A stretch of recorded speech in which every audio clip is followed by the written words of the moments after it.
comme des millions avant moi, j'ai découvert le MMA grâce à... The one, the only, the notorious Conor McGregor!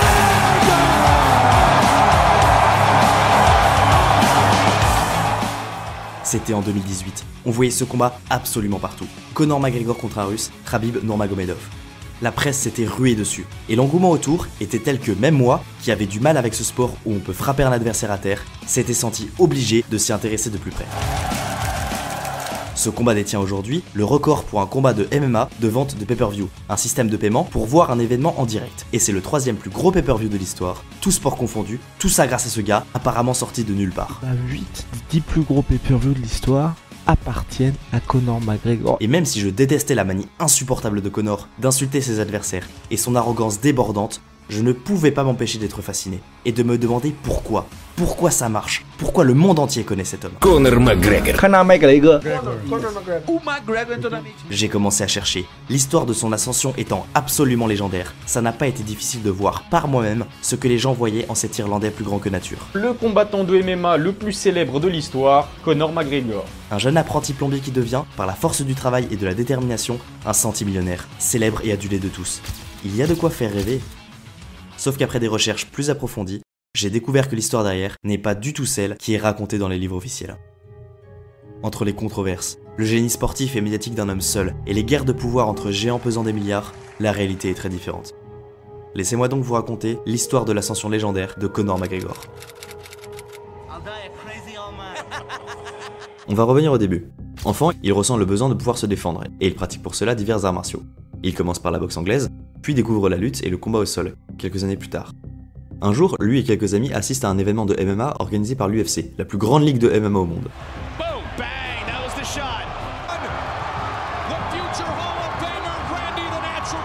Et c'est le déclic. Conor, ce soir-là, réalise que son destin est de devenir combattant professionnel de MMA. Il commence à s'entraîner spécifiquement pour ce sport et il ne s'arrêtera plus. Il fait son premier combat professionnel à 18 ans et rejoint un an plus tard le SBG, qui deviendra sa salle d'entraînement tout le long de sa carrière, sous l'égide de son coach principal, John Kavanagh. Son obsession pour le sport le pousse à quitter son apprentissage en plomberie, ce qui ne rassure pas ses parents, d'autant plus qu'aucun Irlandais n'a jamais réussi dans ce sport. Mais il leur promet qu'il y arrivera, que cette voie est la sienne et qu'il deviendra une légende. I was a plumber. I was an apprentice plumber. I did a year in that. And it just wasn't for me, you know. My dream is to be world lightweight champion in the UFC, have more money than I know what to do with, and have a great life for my kids, my grandkids, everyone in my family, everyone that's come up with me. That's my dream. My dream is to be #1, pretty much. My goal is #1 MMA. Without a doubt, you will see me on the UFC in the near future. Recruté par une organisation régionale, le Cage Warrior, il enchaîne les combats jusqu'à devenir champion de sa catégorie, les poids plumes, en moins de 66 kg. Comme tout champion, il doit défendre sa ceinture, mais son adversaire se blesse et on lui propose un combat de dernière minute bien particulier. Monter chez les poids légers, les moins de 70 kg, et affronter Ivan Bushinger pour tenter de devenir double champion, champion dans 2 catégories de poids simultanément. Chose qui n'a encore jamais été faite au Cage Warrior. Ça risque d'être très compliqué. Sauf qu'il y a un truc dont je dois vous parler, sa gauche. Conor McGregor est ce qu'on appelle une fausse patte, un boxeur qui boxe en gaucher. La majorité des combattants choisissent d'avoir leur bras fort en arrière, pour que ce dernier soit le plus puissant possible, et Conor ne fait pas exception. Mais à ce niveau, il est dans une catégorie complètement à part. Sa gauche, elle n'est pas puissante, elle est terrifiante. Si elle touche une fois, c'est game over. Ivan Bushinger. Striking that he's been using it. That gamesmanship before. You know, 21-3, extreme. Huge shot! Wow! Bushinger's completely out of it! What a spectacular knock from McGregor! Looks almost like a Viking! Je vous l'avais dit, sa gauche elle fait mal. Mais pour être honnête, même si la majorité des combattants retiennent ce KO et cette gauche, c'est littéralement le détail le plus insignifiant du combat. Le fait d'être le premier double champion du Cage Warrior a fait germer une idée dans la tête de l'Irlandais. Et Conor commence à rêver. Si devenir double champion ici est possible, pourquoi ne pourrait-il pas répliquer l'exploit sur une scène plus grande, plus élevée, plus impressionnante? Qu'est-ce qui l'empêcherait de le faire dans la meilleure organisation du monde? Organisation qui a suivi de près ce combat, et décide, après son incroyable performance, de l'intégrer dans ses rangs. Ça y est, Conor, après y avoir découvert sa passion quelques années plus tôt, comme spectateur, un parmi tant d'autres, est enfin à l'UFC. Et c'est le début d'une ascension sans précédent. Son premier combat porte déjà les signes annonciateurs de la légende à venir. Rarement un nouveau bénéficie d'un tel engouement à son arrivée, fait un combat aussi impressionnant et gère son interview d'après-combat comme il l'a fait. He can fight going forwards, he can fight going backwards. Look at that uppercut. Now, right at the top, looking to finish why everyone's been talking about Conor. It's all over. Conor McGregor, another. Dana, 60 G's, baby! L'engouement autour de Conor explose. Et la raison est très simple. Il n'est pas seul. Déjà au Cage Warrior, il lui arrivait de sauter dans la foule. Il est capable de rallier le cœur des gens. Et l'Irlande tout entière est derrière lui. Son extrême confiance en lui et sa proximité avec le public en font un combattant très populaire. Vous savez à qui ça n'a pas échappé? Dana White est le président de l'UFC. C'est un homme d'affaires redoutable, mais surtout c'est un visionnaire de génie. Il a convaincu les frères Fertitta, de riches investisseurs, de racheter l'UFC au bord de la faillite il y a des années, et en a fait la plus puissante organisation de MMA au monde, créant un quasi-monopole. Mais ça ne lui suffit plus. Il a conquis l'Amérique, et aujourd'hui, ses yeux sont rivés sur le vieux continent. L'Europe est un marché au potentiel monstrueux. La culture du sport et des événements d'envergure planétaire y est très implantée. Une région de plus de 700 millions de riches consommateurs potentiels. Il y a de quoi faire rêver le patron. Tout ce qui lui manque, c'est un athlète capable de rallier le monde derrière lui. Un homme charismatique aux ambitions démesurées qui mènerait le sport à des niveaux encore jamais vus.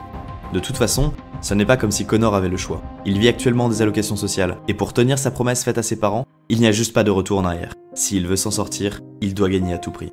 When that gold belt was around my waist, when my mother has a big mansion, when my girlfriend has a different car for every day of the week, when my kids have everything they ever want, then it will pay. Son charisme lui offre une audience qui triple de taille à chaque minute qu'il passe avec un micro dans les mains. Le monde sent la révolution qui prend de l'ampleur. D'autant plus que, même au niveau purement technique et sportif, le vent commence à tourner en sa faveur. À l'époque, tous les combattants s'étaient alignés sur la manière de combattre des Brésiliens, en utilisant des styles de combat proches de la boxe thaï. Mais Conor, lui, fait tout l'inverse. Sa garde inspirée du karaté lui permet d'être ultra mobile et d'avoir l'avantage de la vitesse sur ses adversaires. Et s'il continue comme cela, il finira par imposer son style de combat comme la prochaine méta, la manière de combattre qui dominera le sport à l'avenir. Prochain combat, le diamant, Dustin Poirier. Un excellent combattant qui s'est imposé dans la catégorie comme un combattant tenace et durable. Mais pour le moment, on voit surtout que ce dernier n'arrive pas à encaisser l'un des aspects les plus importants du jeu de Conor, le trash talk. Le fait d'insulter son adversaire avant le combat pour lui faire perdre ses moyens et générer plus d'engagement de la part des fans. He's a quiet little hillbilly from the back ass of nowhere. You know, I've nothing against the guy, you know what I mean? I'm sure he grew up in a circus or a fair, you know, he's a nice little kid. So, Cletus, or you know, his cousin's probably named Cletus or something. I don't know. He's a nice kid, but his chin is going to be cracked, and it's going to be cracked early. On n'en a pas encore parlé, mais c'est définitivement l'un des aspects les plus importants du jeu de Conor. Il est très drôle, acerbe et destructeur dans son verbe, et il réussit autant à attirer l'attention du public qu'à détruire l'esprit de son rival. L'une de ses techniques favorites est de prédire sa victoire, la manière et le round avant le combat. End of the first round, he will be unconscious. Trunks. Yes, southpaw Tiger. Oh, he tagged him with the left, Mike. He hurt him. Hands in his hips. Oh, he So I said I'd knock him out in the first round, and I knocked him out in the first round. You can call me Mystic Mac, chose promise, chose due, il gagne par KO au premier round. Et c'est là que l'on commence à voir que ce jeu Mystic Mac n'est peut-être pas ce qu'on croyait, un simple moyen de rentrer dans la tête de l'adversaire. Non, en fait c'est toute la raison du succès de Conor jusqu'à maintenant. La raison pour laquelle il arrive à prédire ses victoires de manière aussi précise et avec autant de confiance, c'est parce qu'il imagine tous les scénarios possibles dans sa tête avant le combat. Et c'est exactement ce qui va se passer, tellement il a vu le combat en question. Il a tracé dans sa tête une carte ultra détaillée du chemin vers la victoire. Les choses commencent à être sérieuses. Poirier était classé 5e mondial à l'époque. Ceux qui doutaient de ses véritables capacités, pensant qu'il n'était qu'une grande gueule, commencent à réaliser qu'il se passe quelque chose de jamais vu, et qu'il pourrait aller bien plus loin que personne avant lui. Il affronte ensuite le vétéran Dennis Siver, qu'il détruit sans difficulté, comme n'importe lequel des poids plumes que l'UFC met sur sa route.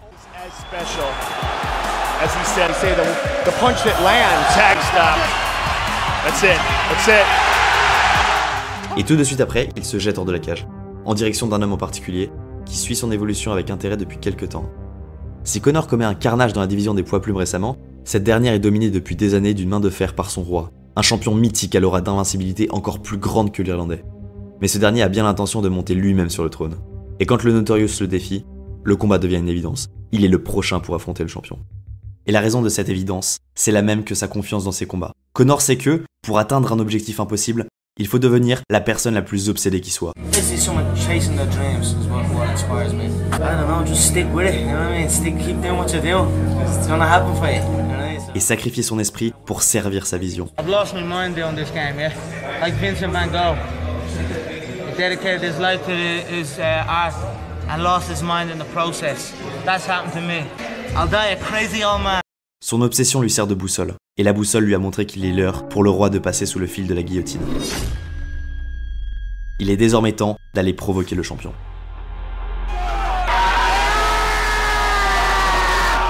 La machine promotionnelle de l'UFC est mise en marche. L'organisation sait que si Conor bat le champion, il deviendrait une superstar. L'Irlandais se surpasse en trash talk. Il insulte son adversaire dans toutes les langues qu'il peut. Et la tension autour de ce combat est monstrueuse. Tout le monde veut savoir ce que McGregor fera face au champion. Ready for war.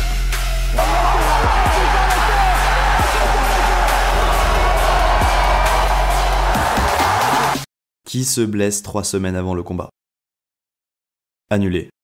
His coach called and basically said that all those ribs is too painful and he will not be fighting. Conor refuse de ne pas combattre et l'UFC met en place un titre intérimaire. Celui qui l'emporte sera garanti d'affronter le champion. En face de lui, Chad Mendes, un lutteur ultra complet.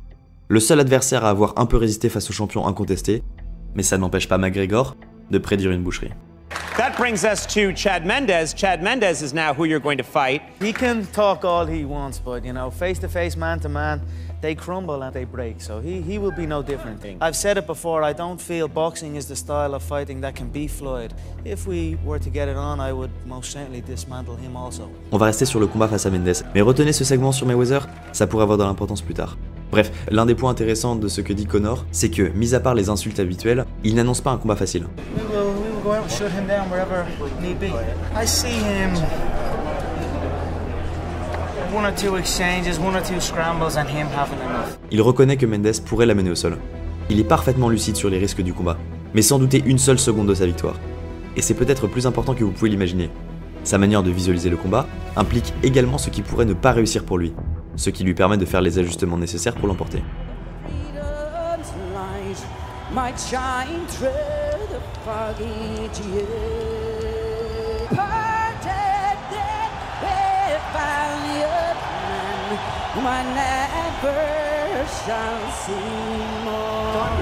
Chad allowing him. Chad's breathing heavy. Yes, he is. And it could be because of those kicks to the body, Mike.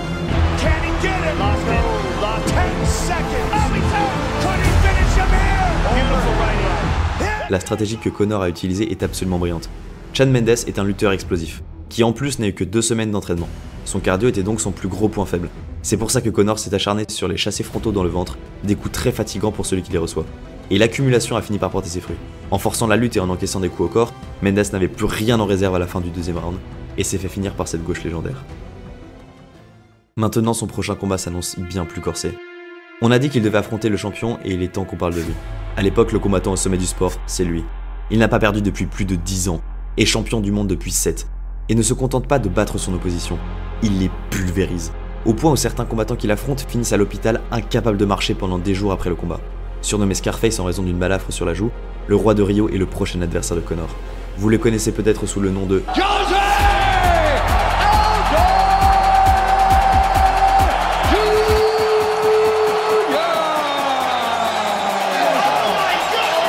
Le Brésilien est un boxeur taille absolument monstrueux, avec un sol extrêmement efficace. On a dit que le style prédominant était le style des frappeurs brésiliens, il en est l'incarnation la plus brutale. Sa capacité à causer des dégâts est complètement folle, et les experts, bien que très impressionnés par Conor, redoutent le massacre en low kick qu'Aldo pourrait faire contre l'Irlandais, qui défend très mal ce coup. Every single movement I make will get an overreaction off of him because he's emotionally invested in it. There's too much in it for him. I feel if I just go, he will. Caught and relaxed, smiling. Oh! He slipped it! Is the new UFC featherweight champion of the world!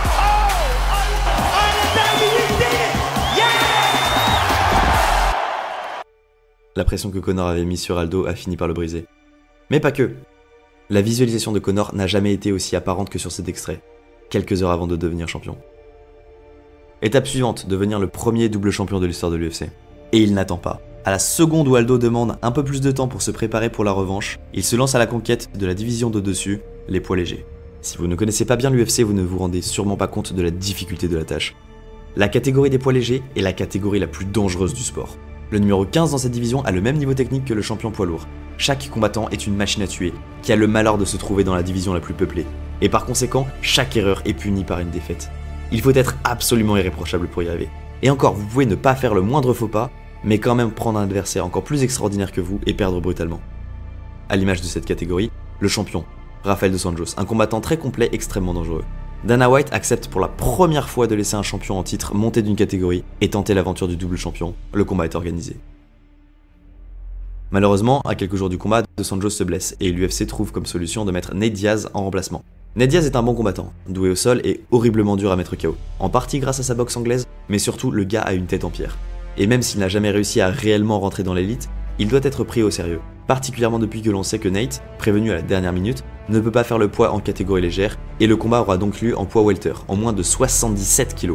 Ce qui rajoute à la mystique de Conor, qui prend des combattants 2 divisions au-dessus de la sienne, et 11 kg plus lourds. Le caractère bien trempé de Diaz permet également de faire une promotion intéressante, et la vidéo de son interview défiant Conor fait le tour de la planète. Fuck that! Conor McGregor, you're taking everything I work for, motherfucker! C'est un très bon combat pour combler l'attente.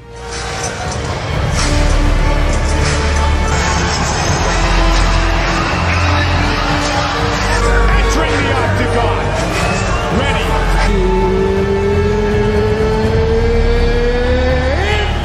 Time! Follow my instructions. Touch gloves. For either fighter.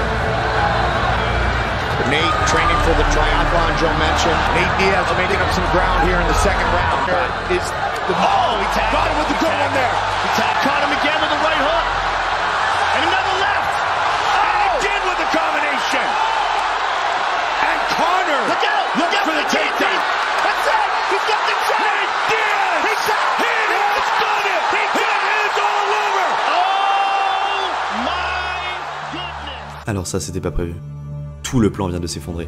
Toute sa vision, le titre de double champion, le potentiel combat contre Mayweather, tout s'effondre à cause de cette défaite.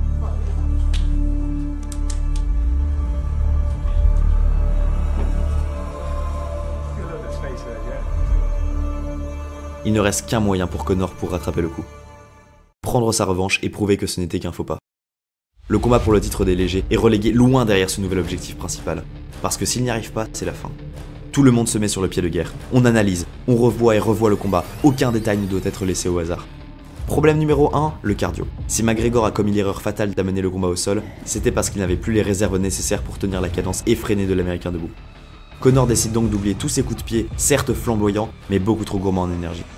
Chaque mouvement doit être efficient, sans la moindre perte. À partir de maintenant, on va mettre l'emphase sur l'anglaise, ses points, plus efficaces et moins dépensiers. Puis on étudie les anciens combats de Nate Diaz pour repérer ses faiblesses, et une revient souvent, il est susceptible au low kick. Sa garde très droite limite sa capacité à protéger ses jambes. McGregor travaille donc ses low kicks sans relâche.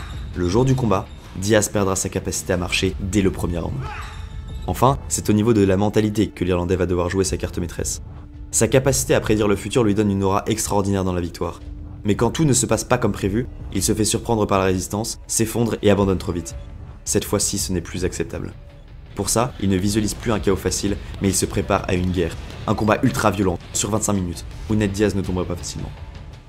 Telling you, the night before the Nate Diaz fight, we were living together. First one? Second one. I came up to him, we were just talking. I was like, bro, I'm actually really nervous for tomorrow. And like, he literally just looked at me, he goes, bro, look, don't worry.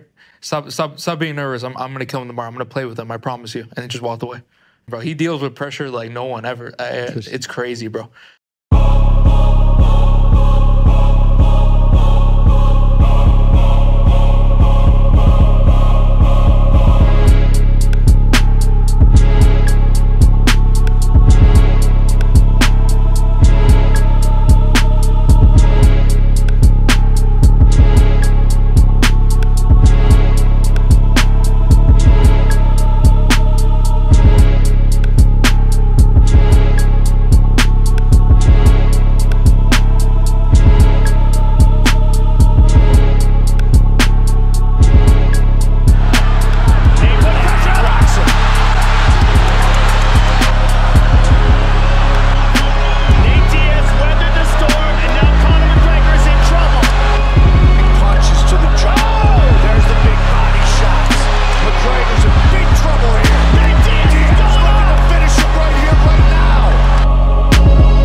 c'est bon, sa vision est de nouveau possible. Cette victoire était vitale et Conor a su relever le défi. On retourne à la conquête du titre des poids légers, qui entre-temps a changé de maître. Eddie Alvarez a réussi à mettre KO au premier round de Sanjos. On l'a dit et vous pouvez être parfait, la moindre seconde d'inattention se paye très cher chez les moins de 70 kg. Mais qu'importe l'adversaire, Conor ne voit que le titre et l'homme qui lui barre la route. Eddie Alvarez est un lutteur-boxeur, très polyvalent et toujours prêt à aller à la guerre. Il constitue une menace non négligeable. Pour le faire tomber, l'Irlandais prépare une stratégie à base de boxe anglaise absolument vicieuse. Mais avant ça, vous savez qu'il va falloir passer par les promotions, qui sont d'ailleurs l'occasion pour l'UFC d'annoncer leur premier événement dans l'arène légendaire du Madison Square Garden. I run New York. I run this whole shit. I've been whooping his style. I've been whooping that style a long time. He's a stocky, stuffed wrestler with an overhand. That's it. Just another broke bum trying to sell some shit. We've heard it all before. He's just another broke bum that can't afford to pay his fucking bills. The notorious Conor McGregor!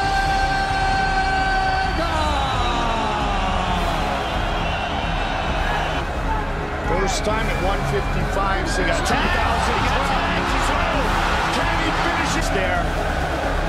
Game changer. It is. And again. Conor did it back at home in Ireland. Two. And Eddie Alvarez has been there before. Oh, wow. Look at this. Really. Not enough to hurt him. Now they're saying officially he's getting better here in this round. He's done. It is all over. History has been made. Conor McGregor is the UFC lightweight champion. Je vais vous montrer pourquoi je parlais d'une stratégie vicieuse. Conor a une gestion des distances complètement folle, comme on a pu le voir lors du KO. Mais c'est pire que ça. Il est capable de fausser la gestion des distances à un niveau absurde. Il garde ses hanches en arrière et feint de ne pas pouvoir atteindre Alvarez, pour rassurer son adversaire et qu'il se sente en sécurité. Puis, il avance un peu ses pieds, mais surtout ne garde pas ses hanches en retrait, gagnant toute la longe nécessaire pour toucher un Eddie Alvarez qui ne s'y attend pas le moins du monde. À ce niveau, c'est de l'art. Il ne lui reste plus qu'une seule chose à faire maintenant. Sur ses derniers combats, il gagne quelques millions par apparition, mais il est temps de rentrer dans la cour des grands. Depuis son arrivée, la popularité du MMA a explosé, en grande partie grâce à lui. Mais le sport reste assez jeune et donc ne paye pas énormément. Mais il existe un sport relativement similaire qui, lui, peut faire gagner des sommes colossales. C'est le géant des sports de combat, vous savez peut-être de quoi je veux parler, la boxe anglaise.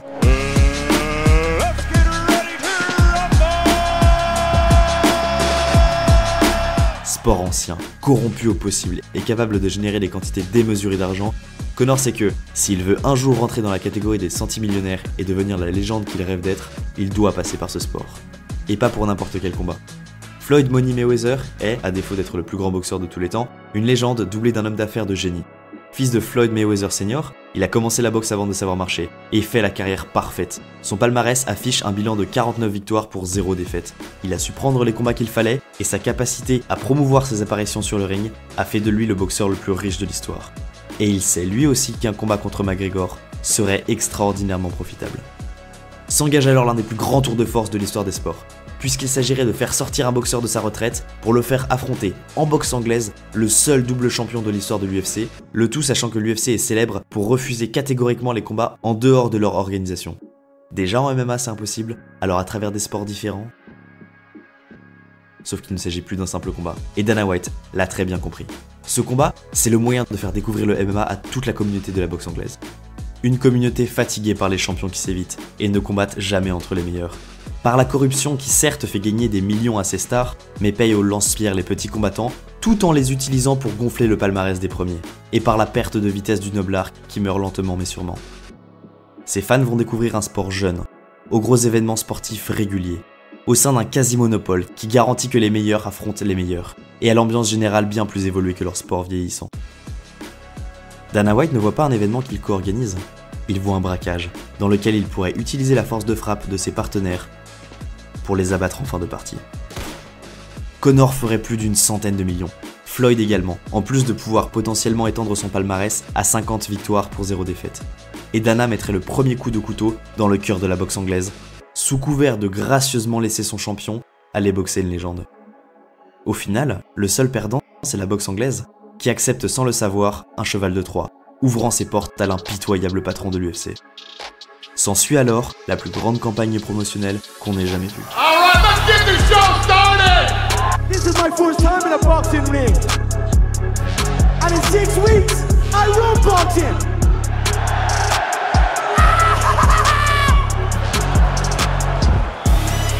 On the count of 3, I want everyone in this arena to scream at the top of your lungs, fuck Floyd Mayweather. 1, 2, 3.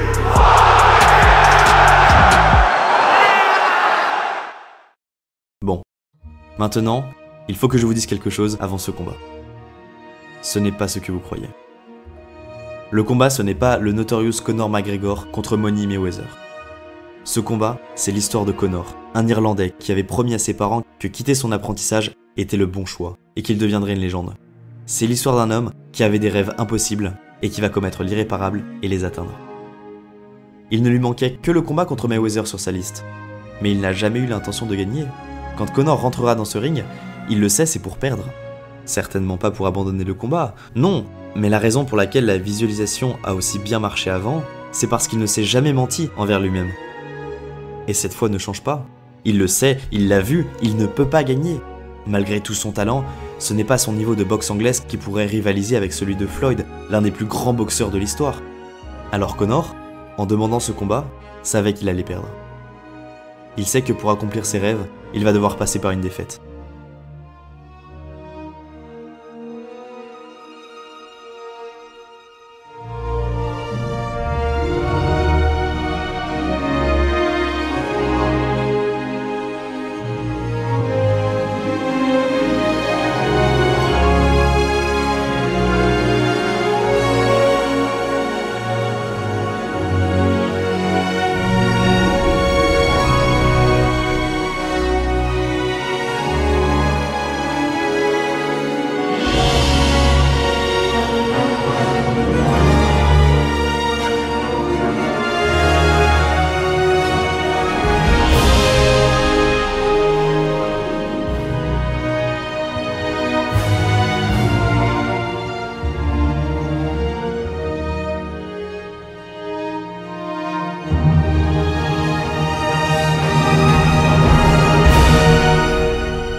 Hold on.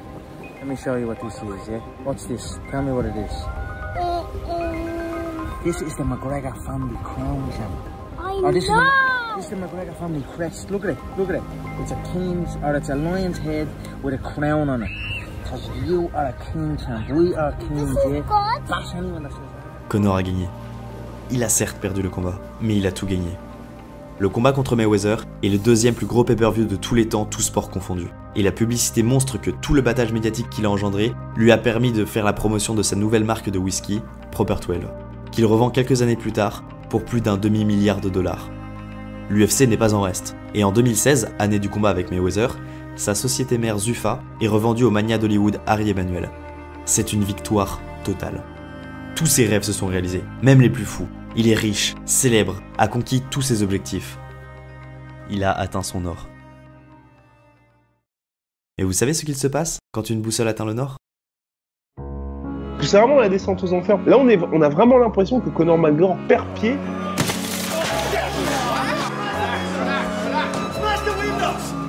C'est-à-dire là, frapper un vieux dans un bar, mais genre là, il n'y a pas d'excuse, quoi. Si t'es pas capable de te contrôler... Quand sa boussole a atteint ses rêves, elle s'est mise à tourner au gré du vent. Et Conor ne s'en est pas rendu compte. Il a continué à la suivre aveuglément.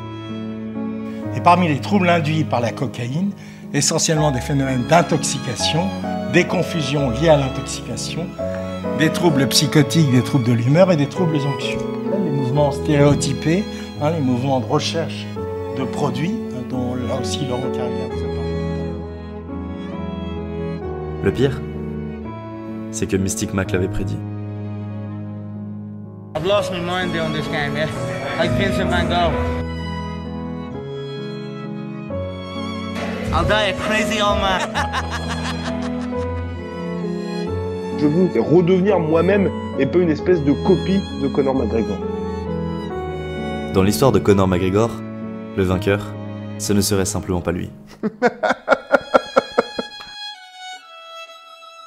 Là, Conor, il est dans la situation où l'UFC n'a plus besoin de lui, ils n'ont plus besoin de rien ni personne. Il n'y a plus aucun levier pour les combattants ni les managers, parce que c'est l'UFC qui a toutes les cartes et toutes les rentrées d'argent. Is this the happiest birthday yet after making $4 billion? It doesn't suck.